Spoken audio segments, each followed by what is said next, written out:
नमस्कार दोस्तों, मैं गणिका सिंह स्वागत करती हूँ आप सभी का आपके अपने चैनल गणिकाज्वे में। कैसे हैं आप सब, ये बताने के लिए हमेशा की तरह कमेंट बॉक्स में हर हर महादेव जरूर लिखें। तो चलिए दोस्तों, आज हम इस वीडियो में जानेंगे कि 2024 में जीवित पुत्रिका का व्रत कब रखा जाएगा या जितिया का व्रत कब रखा जाएगा, नहाए खाए किस दिन हमें करनी है, व्रत विधि क्या रहेगी, बेटी है तो क्या हम ये व्रत कर सकते हैं, पहली बार हम ये व्रत करें या नहीं। इसी तरीके से बहुत सारी महत्वपूर्ण बातें आज हम इस वीडियो में जानेंगे, तो बने रहिए मेरे साथ मेरे चैनल पर। अगर आप सभी के लिए वीडियो हेल्पफुल होता है तो वीडियो को एक लाइक जरूर करें और इसके साथ ही मेरे चैनल को सब्सक्राइब करके बेल आइकन को प्रेस कर दें ताकि मेरे आने वाली वीडियो की सभी नए नोटिफिकेशन आप सभी के पास सबसे पहले पहुंचे। तो चलिए हम वीडियो को शुरू करते हैं। सबसे पहले मैं आपको बता दूं कि जीवित पुत्रिका का व्रत बहुत ही कठिन व्रत माना जाता है। ये भी 3 दिवसीय होता है, ठीक है। जैसा कि हम तीज का व्रत करते हैं, ठीक है, नहाय खाए से प्रारंभ करके फिर पारण पर इसे समाप्त करते हैं, ठीक इसी तरीके से जीवित पुत्रिका का व्रत रखा जाता है। जीवित पुत्रिका का व्रत सभी माताएं अपने संतान के सुख समृद्धि के लिए, उनकी आयु वृद्धि के लिए, उनकी सभी संकटों को दूर करने के लिए रखती हैं। चलिए सबसे पहले हम जान लेते हैं कि इस साल 2024 में जीवित पुत्रिका का व्रत कब रखा जाएगा। तो आपको मैं बता दूं कि जैसा कि मैंने बताया कि यह व्रत 3 दिवसीय होता है, तो इस साल 2024 में जीवित पुत्रिका का व्रत रखा जाएगा 25 सितंबर को, दिन रहेगा बुधवार। उसके एक दिन पहले यानी कि 24 सितंबर दिन मंगलवार को नहाय खाए की विधि की जाएगी, ठीक है।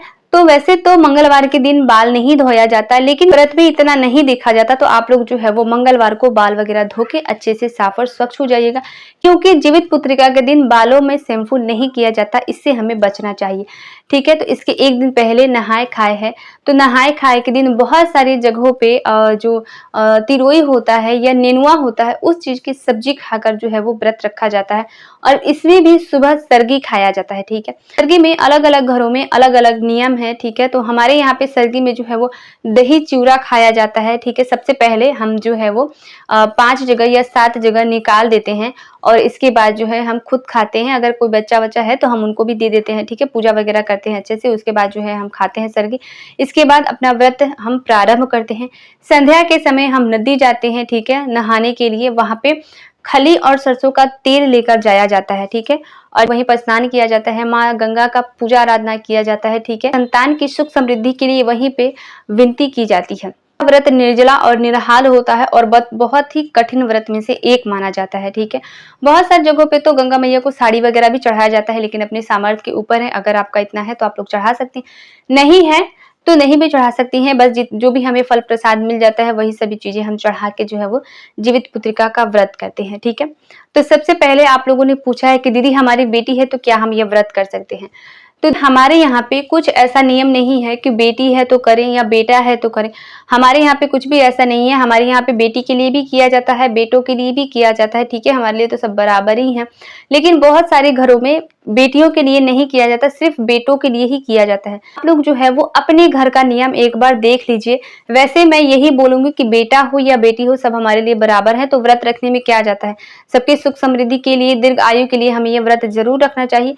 फिर भी आप लोग अपने घर का नियम एक बार जरूर देख लें, ठीक है। दूसरी चीज क्या है कि क्या पहली बार हम यह व्रत कर सकते हैं, तो जी बिल्कुल। मैंने पहले भी तीज के व्रत में भी आप लोगों को बताया था कि आप लोग इस बार कोई भी सा भी व्रत पहली बार कर सकती हैं, तो इसमें सोचने वाली बात नहीं है। आप लोग बिल्कुल आराम से पहली बार यह व्रत कर सकती हैं, ठीक है। तो जो जितिया बनता है वो हम बेटी के लिए बनाए या नहीं, तो देखिए बेटी के लिए बहुत सारे घरों में बोला जाता है कि नहीं बनवाना चाहिए, क्योंकि बेटियां पराई होती हैं। शादी के बाद जो है वो जितिया घर का होता है, तो शादी के बाद फिर हमें देना नहीं चाहिए। तो जिनकी सिर्फ बेटी है वो तो ना बनवाएं, ठीक है। लेकिन अगर घर में देवर या जेठ के बच्चे हैं, मतलब बेटे हैं, तो वो बनवा के फिर जितने दिन तक बेटी है आप लोग बेटी को पहनाए, उसके बाद जो है वो बेटा को दे सकते हैं, ठीक है। ये आपका खुद का बेटा है तो भी आप लोग जो है वो बनवा सकते। आप लोग अपने घर का नियम एक बार जरूर देख लीजिए, ठीक है। अगली चीज क्या है कि जैसा कि मैंने पहले ही बताया कि यह 3 दिवसीय व्रत होता है, ठीक है। तो इसमें भी जो है मैं आप लोगों को पहले ही बता दे रही हूँ कि जीवित पुत्रिका के व्रत में भी दातुन वगैरह किया जाता है, ब्रश हमें नहीं करना चाहिए। ठीक वैसे ही जैसे मैंने तीज व्रत में आप सभी को बताया था कि नहाए खाए के दिन से ही आप लोग जो है वो दातुन का प्रयोग करें, ठीक है। अगर दातुन किसी भी कारणवश ना मिल पाए, क्योंकि बहुत सारी मेरी माताएं बहनें जो है वो टाउन वगैरह में रहती हैं, तो मिलना थोड़ा मुश्किल होता है, तो आप लोग नया ब्रश जरूर खरीद के रखें पहले ही। नहाए खाए के पहले ही खरीद ले, ठीक है। नहाए खाए के दिन से नया व्रत ही हमें यूज करना है।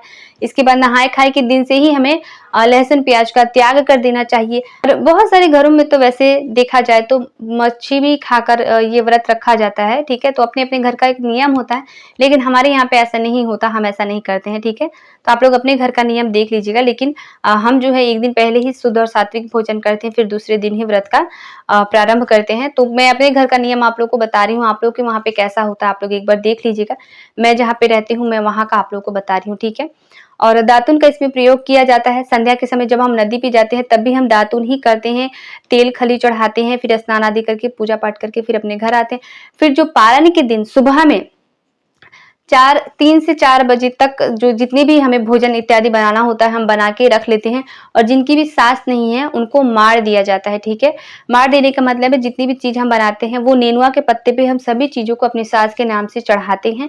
और वहीं पे जो है वो भात मतलब चावल जब बनता है तो उसका जो मार निकलता है, चावल बदकने के बाद उसको जो हम निकालते हैं उसी को मार बोलते हैं, वो दिया जाता है। हमारे घर पे ऐसा नियम है, तो हम जहाँ पे रहते हैं ऐसा ही होता है वहाँ पे। और सास के नाम से दिया जाता है। फिर हम भगवान की पूजा अर्चना करते हैं और इसके बाद जो है हम व्रत का पारण करते हैं, ठीक है। व्रत के पारण के लिए मैं आपको एक और चीज बता दूं कि जितनी देर तक आप लोग रह सकें उतना ही अच्छा है। शुभ मुहूर्त में वैसे पारण कर लेना चाहिए, लेकिन फिर भी देर से ही करना चाहिए, उसी को हम खर जिउतिया बोलते हैं, ठीक है। तो आप लोग इस चीज का भी ध्यान रखें। तो ये जितिया के ऊपर मेरा पहला वीडियो है। मैं और भी वीडियो आप लोगों के लिए डालूंगी। आप लोगों ने 2-3 सवाल पूछा तो इसीलिए मैंने बता दिया आप सभी को। तो आशा करती हूँ आज का वीडियो आप लोगों के लिए बहुत ही हेल्पफुल होगा। वीडियो हेल्पफुल लगी तो एक लाइक जरूर करें और इसके साथ ही मेरे चैनल को सब्सक्राइब करके बेल आइकन को प्रेस कर दें, ताकि मेरे आने वाले वीडियो के सभी नए नोटिफिकेशन आप सभी के पास सबसे पहले पहुंचे। तो मिलती हूँ मैं आप सभी से नेक्स्ट वीडियो में, तब तक के लिए नमस्कार।